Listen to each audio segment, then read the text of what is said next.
C'est l'heure de retrouver l'info Éco Plus avec Didier Testo, fondateur de la Bourse et la Vie TV. Bonjour Didier. Bonjour Laurence. Alors on commence avec cette crise économique qui marquerait la revanche pour des compagnies maritimes. Expliquez-nous.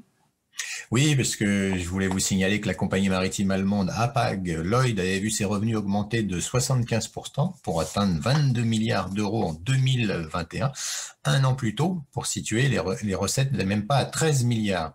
Elle est la cinquième compagnie maritime mondiale. Elle apparaît comme une des grandes gagnantes de la pandémie et bien sûr de la guerre en Ukraine, mais cela vaut pour la quasi-totalité du secteur de la logistique. L'augmentation effectivement de son chiffre d'affaires n'est pas liée à des volumes de transport qui eux restent stables. En d'autres termes, c'est lié uniquement à l'augmentation des prix. Un argent plutôt bienvenu parce que pendant des années, ce secteur a souffert de dumping. Il semble que l'année 2022 sera encore un grand cru. En un seul trimestre, Hapag-Lloyd a déjà réalisé la moitié de ses bénéfices par rapport à l'année record précédente. Alors, est-ce que justement l'immobilisation de certains porte-conteneurs a joué aussi ? Oui, il faut rappeler, avec une hausse des prix exponentielle, 9000 porte-conteneurs dans le monde. Au début de cette année, un de ces navires sur 5 était immobilisé dans un port ou un autre. Il y a un navire avec 10 000 conteneurs à bord qui reste en attente dans un port pendant 12 jours, par exemple, ça représente 120 000 jours conteneurs. C'est les calculs qu'on fait, effectivement, donc des retards de déchargement. Et puis, entre Shanghai et Rotterdam, on est arrivé à des prix de 10 000 à 16 000 $. Pour situer, avant que la pandémie n'éclate, on était autour de 2 000 $. Même si les prix ont pu se calmer, on voit aussi qu'il y a une cartélisation de ce secteur. Ça n'a pas échappé au président américain Joe Biden. En mars, il a promis de prendre des mesures contre ce monopole des transports de conteneurs. D'accord. Alors, il y a un autre secteur qui est regardé de très très près, car là aussi, forcément, la crise amène des changements. C'est celui des puces. Oui, je veux vous parler des puces, pas celles qui grattent, mais celles dont l'économie ne peut plus se passer.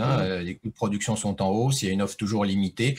Et là, pareil, les analystes estiment notamment interrogés par CNBC, après un changement d'accalmie, voire une baisse des prix sur certains types de puces, les fabricants vont augmenter à nouveau leurs prix prochainement. Les fonderies ont déjà augmenté les leurs de 10 à 20%. C'est ce qu'explique un des analystes. Et puis, une nouvelle augmentation de prix cette année, alors peut-être 5 à 7%. Ce qui se passe, tout simplement, du côté des entreprises qui produisent, elles peuvent se le permettre à cause de cette pénurie, la demande très forte. Et puis de l'autre côté, elles font face à des hausses de coûts des matières premières, que ce soit l'énergie ou les produits chimiques et les coûts de main-d'œuvre. Les prix devraient donc continuer leur envolée en 2022. Et une question se pose, quel effet sur les produits nécessitant des puces, puisque les puces sont partout aujourd'hui, téléphone, voiture, machine à laver, ordinateur portable. Donc à suivre car même si l'Europe et les États-Unis se sont engagés à accueillir ceux qui produisent des puces, on le sait, construire une usine de fabrication de semi-conducteurs, ça prend quelques années. Oui, c'est ça. Et puis, Didier, vous vouliez nous parler de l'histoire d'une PME qui devient une ETI, autrement dit une entreprise de taille intermédiaire, et ça se passe dans la Sarthe.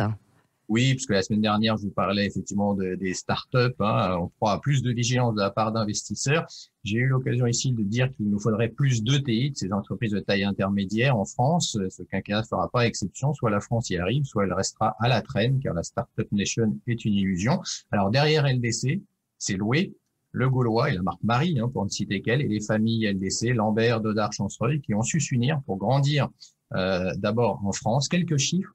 En 68, c'était 90 personnes. En 2022, les fermiers de Loué qui ne sont plus seuls, le groupe compte 24 000 personnes en France et à l'international, avec un actionnariat salarié de 5% du capital, autour de 5%, des acquisitions au cours des dernières années dans le traiteur à l'international. La PME de Sablé-sur-Sarthe est donc devenue cette ETI internationale de celle qui nous manque tant par rapport à l'Allemagne, et 50 ans d'histoire familiale.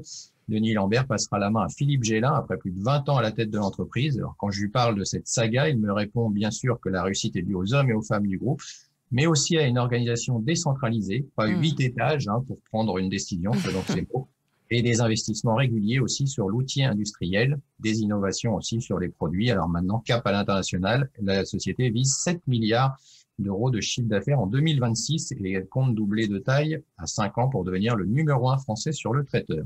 J'aime beaucoup le coup des 8 étages pour prendre une décision. Effectivement, ça arrive parfois. Pour terminer, Didier, le week-end dernier, vous nous parliez des turbulences dans l'univers des cryptoactifs. Ça ne s'est pas franchement arrangé cette semaine, c'est ça ? Oui, avec surtout Christine Lagarde, qui a fait une déclaration tonitruante. Mon évaluation très humble est que cela ne vaut rien, c'est ce qu'elle a déclaré à propos des crypto-monnaies.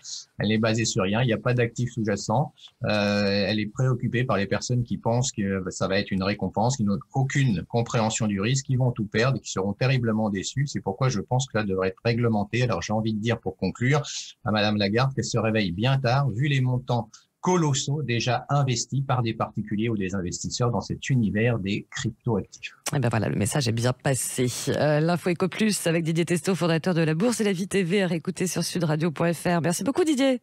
Merci Laurence. Merci.